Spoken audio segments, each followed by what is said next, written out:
if you had a dispute tomorrow or you were unable to pay them, would they be holding your stock hostage?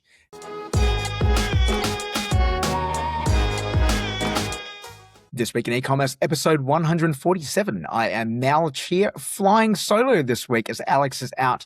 So you're stuck with me and my opinions, which, depending on your point of view, could be a good or bad thing. But we're going to get stuck straight into it. And our first quickie is some additional information about what's happening with Stax. Now, a few weeks ago, we reported that Stax had gone into liquidation. We since then did a bit of a follow-up. Now, the Liquidators report has been handed in last week, and the numbers are about 3 times from what was originally reported. Now, Stax initially said that they had owed $8 million, hence why the liquidators had been called in. And the liquidators Cash Cap Advisory have now released their report, which shows that the real figure is closer to $24 million. So that's 3 times what Stax had reported. Now, NAB are owed $7.3 million, and they're going to be first in line if there is a sale and any money is able to be recouped, because they're the ones who also triggered the receivership in the first place. BizCap, a fintech company, are in for $1.9 million, which is they're the second. And then thirdly, Wayflyer are owed $3.9 million on a merchant cash advance facility. But both of those two are unlikely to see a cent of it back. Now, that's not really the story, because this isn't really about, whether Stax is running a good business or a bad business or things like that. The reality is that in retail right now, it is tough and businesses do fail for a variety of reasons. And it's definitely not a reason not to take a loan either if you do need it to help you trade through or to invest in growth. That's fairly common, and I do not want to scare anyone off that. But what was hidden in this, which was very interesting, was that Stax have nearly $1 million worth of stock remaining, which is sitting with a third-party logistics provider, Shipperoo in their case, and they won't hand over any of it. Now, what has happened is that they've asserted a lien because Stax owes them $400,000 in unpaid fees, and because the liquidators aren't expecting to recover any of that enough money to be able to pay that unpaid amount, the stock is likely to ever be recovered, which means that whoever comes in and buys Stax means that that stock is there forever unless they want to pay that $400,000 as well. So we'll see how that one pans out. Now, there is also another loan, but which we won't get into. But this is the thing, right? That when you are working with 3PL, you really need to ask yourself and look at the situation, going like, what sort of arrangement do I have with them? Like, if you had a dispute tomorrow or you were unable to pay them, would they be holding your stock hostage? Now, 3PLs have every right to do this if they are unpaid. But most DTC brands have probably never even read that clause in the contract to be aware of it. So if you are using a 3PL, go check that today and what that says. It is very common. So don't get me wrong. Don't try to fight it. At least try to negotiate it perhaps. But it is something which you do need to be aware of as well. If you do kind of fall in this position and you're unable to pay your 3PL, your stock may be held up there. Now, I also want to be upfront because there is a bit of a rumor going around as well. And I've heard this from a source which was very close to the sale process, in that one of the bidders for the Stax business has, I believe, been accepted. So nothing has been confirmed publicly. There hasn't been a liquidators notice. Nothing has hit the trade press. So it is something which I'm saying is just a rumor for now. But hopefully in the next couple of weeks, we'll be able to get some clarity and we'll be able to update you in terms of who has acquired Stax, if it has been acquired at all.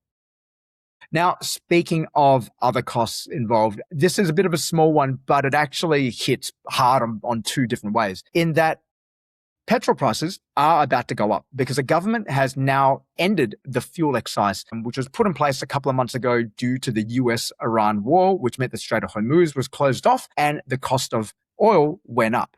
Now, this was originally put in as 56 cents. That was reduced 16 cents about a month or so ago. That period now ended on the 3rd of August. So now we are paying 16 cents more for petrol than what we were 1 month ago. Now, the thing about petrol prices is that the media does treat it like the end of the world. If you read the papers or if you watch the news, early morning news, it's all doom about what petrol prices mean. They talk about, Bowser shock, and things like that. And the thing is, fuel affects both the supply and the demand side because it's something which everyone uses for the most part anyway. So it becomes a bit of a barometer in terms of how we generally feel about the economy. So I'm expecting this to actually have even bigger ramifications for how we're feeling, because suddenly with all the cost of living pressures, increased grocery bill, petrol has now gone up as well. So the fear is real. And it's going to affect demand as well, because now there's going to be less discretionary spend, or at least less perceived discretionary spend, which is out there. Now, the ACCC numbers already had petrol averaging about 194 cents a litre nationally before this lands, with diesel at 232 cents. So you're looking that's probably going to go up to over $2 now. Because petrol prices also, like I said, not just affect the demand side, but the supply side as well. Because now there's your cost of shipping goods has gone up, which means that the courier who's delivering to your customers, their costs are going to go up. The ship, which is bringing in your goods from China, those costs have gone up as well. So this is pretty significant and definitely something which you need to be looking out for, especially if your freight has been modeled on July's numbers. That's now going to be wrong. And particularly as we lead into Black Friday as well, you need to really think about what that real cost is and what the landed cost of those goods are. So make sure you do keep a close eye on that. Now, our third quickie is one which really made me laugh, and it's about the guy sitting in the White House right now.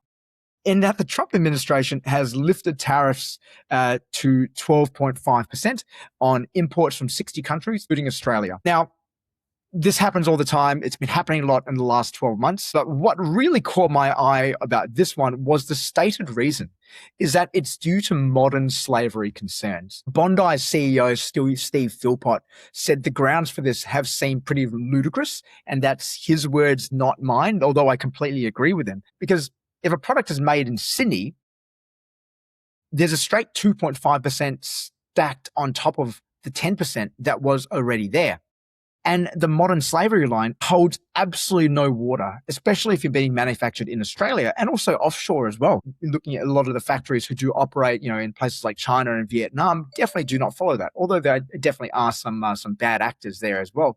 So it actually seems that it's an excuse to bolt on a tariff decision, not really a real decision for that. But it has real impacts for retail. And the Australian Fashion Council's Marianne Perkovich has said that it is genuine margin pressure that is landing on top of the freight costs we just talked about, the increased input costs that are already squeezing a lot of Australian brands who are doing it very hard. Because not only do we have a tough market here, but if you're selling into the US, now that's going to get even harder for you to sell into the US.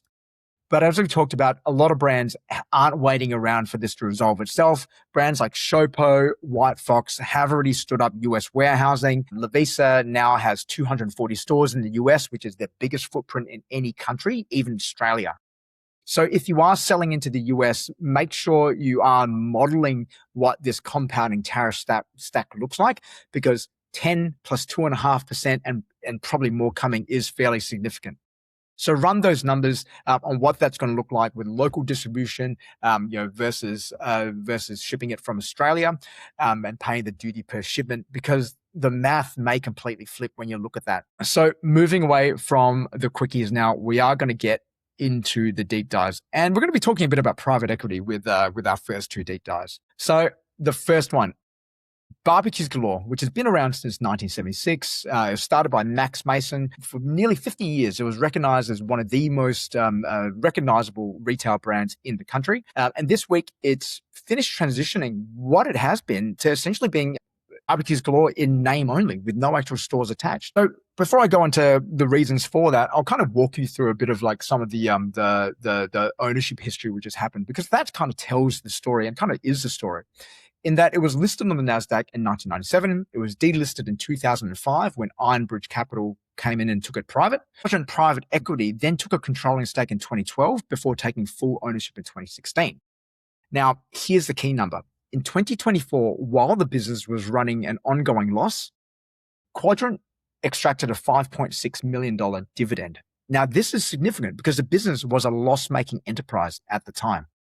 You're already taking cash out of business that's not making money, and you're not actually reinvesting anything to back that business. You're just essentially just pricing an exit. Gordon Brothers then came in, their distressed debt specialist. They bought out CBA's position as a secured lender last year, and then in December, they bought Quadrant's equity stake for a fairly nominal amount. Now, the distressed lender doesn't come in to ride the business. They come in to buy control cheap so that they can control where things are going. And again, this is an aspect which I'm speculating about. We speculated this about on this a few months ago, but that's very much what it seems. And in February this year, they put the business into voluntary administration. And in June, a proposed deed of company arrangement, a DOCA, and with Gordon Brothers was putting in $5 million collapsed, which meant that the 62 company-owned stores got liquidated, 500 jobs gone, and the 27 franchise stores now at risk. And now this week, Com International have bought the intellectual property as well as the brand portfolio of Ziegler and Brown, Ziggy, Turbo, Beefmaster, Firehawk, plus the wholesale inventory out of receivership.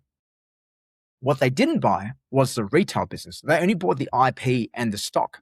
And they've now appointed Mike Ainsworth, who was previously at Barbecues Galore. He's ex-Woolworths, ex-Metcash in as CEO. They're keeping the independent and franchise stores. They'll continue to keep trading under license, but every company-owned store stays shut. So you can see that the new model, from what it appears, is going to be the wholesale model with online and licensing the brand and continue to leverage that trust with no company-owned retail at all. They own the product, they own the license, and are getting people to pay for that license without actually having to deal with the issues around the actual retail operations side. Now, this is very interesting because this is one of the cleanest cases, which you'll see this year, of what happens when you take out the dividend and don't actually reinvest it back in the business. Because Barbecues Galore was sold to Quadrant on the strength of the brand and its margins, but 12 years later was sold for basically just the IP and the inventory and nothing else. So if you're in the private equity game, or if you're thinking about how to exit, you really need to think about what happens when you take dividend out of a business if it is actually doing well, what it actually does to your ability to survive if there is a downturn. And in Barbecues Galore's case, they were already a loss-making business. So you really need to think about what will happen to your business if things don't continue as they are or they go backwards. And what you don't want is what happened previously with Stax, where you don't want a lender stepping in to take over the business either, or to try to rescue the business. But the question to also look at here is, what is this new model where brand is about the wholesale IP and the product without actually having the stores? For a lot of the legacy retail brands who are doing it tough right now, like the Lincrafts of the world, who we've talked about before, who've shut down all their retail stores, moving to fully online, some other distressed businesses out there, does this actually present a new model for them as well, where they can just look after two sides of it? They can look after the inventory and they can look after licensing out the IP for people to continue trading without actually having to worry about that other bit in the middle. So it's a question about, is this a new model which is going to emerge? Or is this something which is an anomaly and just something which is happening in this case, just to be able to see where the business is and try to rescue what they can of what's there? Which segues really nicely into our second deep dive. Now, these two results landed pretty much on the same day of each other and essentially tell the same story from two different categories. Now, it's about Country Road and Michael Hill.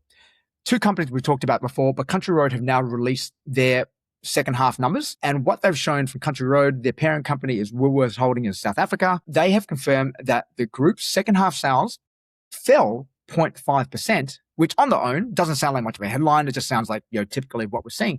But what actually makes this one really interesting is that they have made a deliberate shift towards full price sales away from the discounting. And they've actually seen their gross margin lift for the half, even with freight costs sitting on top. Now, in their own words, they had a deliberate focus to improve the quality of sales with greater full price sales and reduced discounting, which is all about contribution margin discipline. The whole group, Country Road, Mimco, Honorary, Textory, all five brands, all doing the exact same thing, which has led to them being able to improve their gross margin while being able to hold sales relatively stable. That's very impressive. And that's something which I advocate very strongly for. Hill also did the same thing, but in a slightly different way, where their group sales were up just 2% for the year to $654.7 million. But their EBIT is up somewhere between 45 and 57% to 22 to 24 million, which is up from 15 million the year before. They did this by closing 8 stores, opening 2, and cutting their brand portfolio from 5 down to just 2, just Michael Hill and Breville's. So the same store sales in Australia are up 4.8%. Canada is up 7%. And New Zealand up 3.6%. There was growth all across the group by focusing on margins, not by improving your top line sales, but seeing whether you can improve your profitability by reducing your overheads and your expenses and reducing discounting as well. So when you look at both of these, you can see that we got one example of barbecues galore, which was kind of stuck in the spiral, competing against Bunnings, competing against a lot of other independent barbecue stores out there, getting stuck in this discount cycle, really affecting their margins. Versus two companies, Country Road Group and Michael Hill, which put the discipline to that as well, where they focus on discipline instead of chasing top line growth. They chase margin quality and were rewarded for it, especially Michael Hill with truly outstanding numbers when you're talking about a business that big as well. So when every founder tells me they take margin quality trade-off over chasing revenue, Michael Hill have actually gone and done it. So my recommendation for every founder listening today is don't just chase the top line sales. Let's see how we can improve the bottom line. Let's look at how we can get more efficient with what we do with less discounting as a number one option, reducing our overheads, anything like that, which is going to help you with your bottom line. So look at the promotional calendar for the week and ask yourself, what are you doing which is going to be just discounting versus creating true incremental revenue? And also what else should you be looking at within your business as well? Now, our final deep dive for the day, and it's a bit of a controversial one because I'm going to talk about AusPost for a little bit. And this is one where I'm going to stress that this is my opinion only. And I wasn't there for the session, but I'm going to do a bit of a deep dive into Gary Starr, Chief Executive at AusPost, into the piece which was recently written in Inside Retail, which was, from what I understand, verbatim what he talked about on stage at Online Retailer a couple of weeks ago. Now, this is from AusPost's own data and everything there. So take it with a bit of a grain of salt. But it is very interesting in terms of what Gary said, because he opened Online Retailer with a line which I thought was very interesting when I read it, which was, there has never been a better time to be an Australian retailer, but it may also be the toughest time in decades to be an Australian retailer. Now, what he says is that, essentially that as an Australian retailer, you've got this whole ecosystem of partners you can plug into. You've got fulfillment partners, on-demand delivery, parcel lockers, AI-ready product data. So again, all products which AusPost sell. We're calling that brilliantly Australian, which can help improve the experience to beat the global marketplaces. Now, this is something which is not uncommon. We've talked about this a lot in terms of customer expectations continue to increase. So you need to invest in this. You need to invest in that post-purchase experience to make sure customers have this fantastic fulfillment experience. And that I am all for that as well, especially when we've got the Amazons of the world who can deliver whatever you want, within 24. But what was interesting to me is that while he's saying that you need to have all this in your stack to be able to create this brilliantly Australian experience, 5 days before that, Australia Post actually put out their quarterly e-commerce report, which showed that there was $22 billion spent online last year, which is up 14% year on year. Sounds pretty good. But what was interesting about this was that 42% of that number went through online marketplaces. So exactly who Gary is saying you shouldn't be competing with. And also that average basket sizes actually fell to $90. Now, what was also startling about the e-commerce report was that 6 in 10 shoppers have also now said that they will never buy at full price. And that is alarming. And that's something which we need to reconcile with what I just talked about before with Country Road Group and Michael Hill. That if we've got now a generation of customers who won't buy full price, we've essentially now trained them to buy at discount, and we need to put an end to it. Otherwise, we're going to be stuck into this. And they talk about the lipstick effect, which I'm sure everyone's heard about before. Now, the case studies Gary used in the keynote around Pet Barn, Hommy, which are using Shipperoo, Chemist Warehouses, on-demand delivery, Iconic's parcel lockers. This is all part of the ecosystem which Australian Post customers use, which is fantastic. It works really, really well, and it is a great one.